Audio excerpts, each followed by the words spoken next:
Okay, let's talk about a real paradox.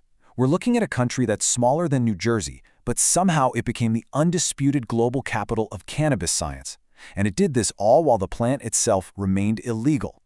It's this incredible story of a place where ancient priests burned cannabis on holy altars, and today their modern scientists are the ones unlocking its deepest secrets. This is the story of Israel's really profound and, well, complicated relationship with cannabis. So, the big question is, how on earth did this happen? How did a plant with such a deep, even sacred history in this exact land become the subject of both world-leading research and criminal prohibition? The answer, as you'll see, is a wild journey that takes us through nearly 3,000 years of history, science, and contradiction. And this is the core of the paradox, right here in a nutshell. On one hand, you have ancient priests deliberately using cannabis to try and commune with God. And on the other, you have a modern state where possessing that very same plant could get you a criminal record. It's two completely opposite realities, and they both revolve around the exact same plant. So, to untangle all this, here's our game plan. First, we're going to dig into an ancient secret that was uncovered in the desert. Then, we'll jump forward to meet the scientist whose curiosity pretty much sparked a global revolution. We're going to see how all that science is now being used on the battlefield. Then, we'll explore the contradictions of modern Israeli society. And finally, we'll get to the ultimate question. Is this plant sacred or is it profane? All right, let's start at the very beginning. Our story kicks off not in some high-tech lab, but at a 2,700-year-old desert fortress where a secret lay buried for millennia.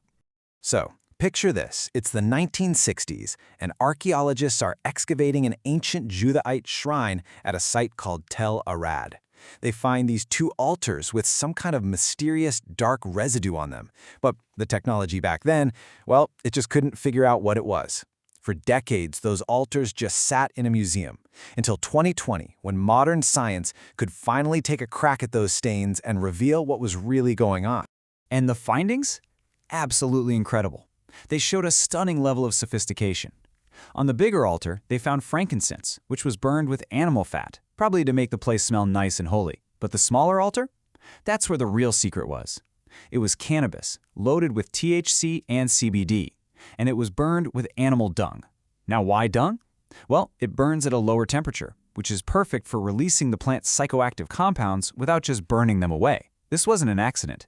This was a deliberate, two-part ritual designed to induce a state of religious ecstasy. Now, this discovery just blew the lid off a huge debate about a mysterious ingredient in the Bible called Kaneh-Bosm. For centuries, it was just translated as some kind of aromatic cane. But now, with cold, hard, physical proof that cannabis was used in holy rituals, the theory that Kaneh-Bosm was actually cannabis and a key ingredient in the sacred anointing oil, well, it suddenly started to sound a whole lot more convincing. Okay, now let's hit the fast-forward button and jump ahead 2,700 years.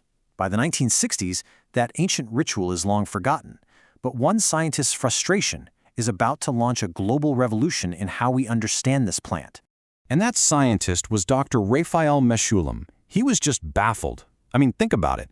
Scientists had isolated morphine from opium and cocaine from coca leaves more than 100 years earlier. But the active ingredient in cannabis, one of the most widely used plants in human history, was a complete mystery. For him, this wasn't just a gap in knowledge, it was an irresistible challenge. But, to study it, he had to get his hands on some.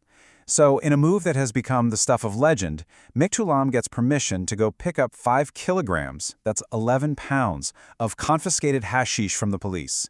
He didn't have a car, so he just hopped on a public bus and took it home. Apparently, the other passengers were commenting on the pleasant smell. It was such a classic Israeli moment of just getting things done, and it basically kickstarted all of modern cannabis science. And the work that followed that bus ride changed everything. In 1963, his team isolated CBD. Just a year later, they pinpointed THC, the compound that actually gets you high. But they didn't stop there. Decades later, they discovered something even crazier, anandamide, which is the body's own cannabis-like molecule, and then a second one, 2-AG.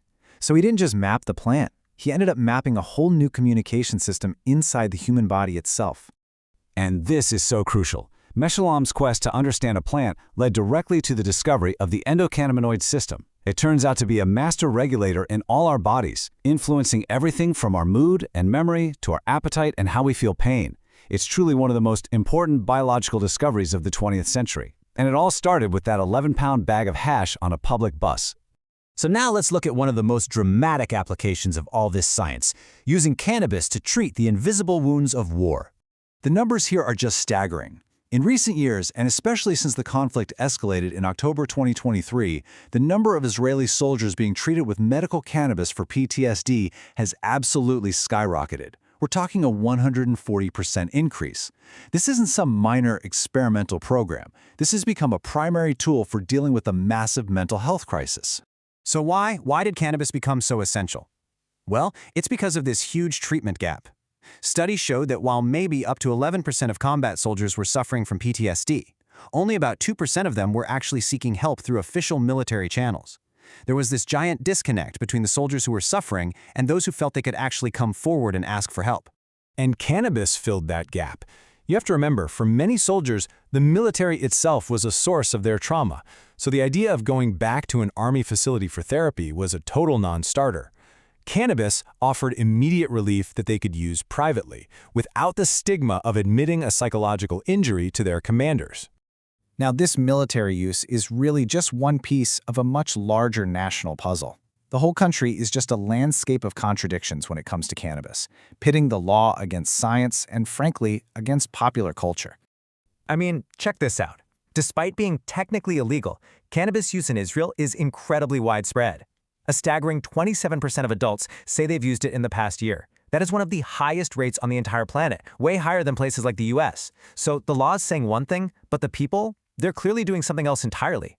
So how does the government deal with this? Well, in 2019, they introduced a new decriminalization policy. It's basically a three-strike system. The first couple of times you're caught using in public, you just get a fine. It's only on the third time that you might face a criminal investigation. They're essentially treating it more like a traffic violation than a serious crime. And this policy makes Israel a complete and total anomaly in the Middle East. While Israel is busy building a billion-dollar cannabis export industry, its neighbors have some of the harshest drug laws in the world, including, in some cases, the death penalty. It's like this liberal cannabis island sitting in a sea of absolute zero tolerance. And all of this, the ancient history, the modern science, the social reality, it all brings us to the final and still very much unresolved debate. Even the religious authorities can't agree on this. Some rabbis argue, hey, it's just a plant. It's not explicitly forbidden. Others, more conservatives, say it's absolutely forbidden because of its harmful, intoxicating effects. The most common middle ground you hear is that it's okay for medicine, but not for recreation. But the bottom line is, there is no single clear answer in Jewish law. And maybe this quote from Dr. Mechoulam himself really sums it all up best. He saw cannabis as a neglected field, a perfect opportunity for a small country to make a huge impact on the world stage. And that's exactly what Israel did. It transformed this stigmatized plant into a new frontier of modern medicine. Which leaves us with the exact same question the ancient Judahite priests might have been thinking about, and that Israelis are still grappling with today. After 3,000 years of history and 60 years of incredible, groundbreaking science, the fundamental debate is still the same. Is cannabis a gift from God, or is it a temptation to be resisted? The one nation that understands this plant better than any other in the world still hasn't decided.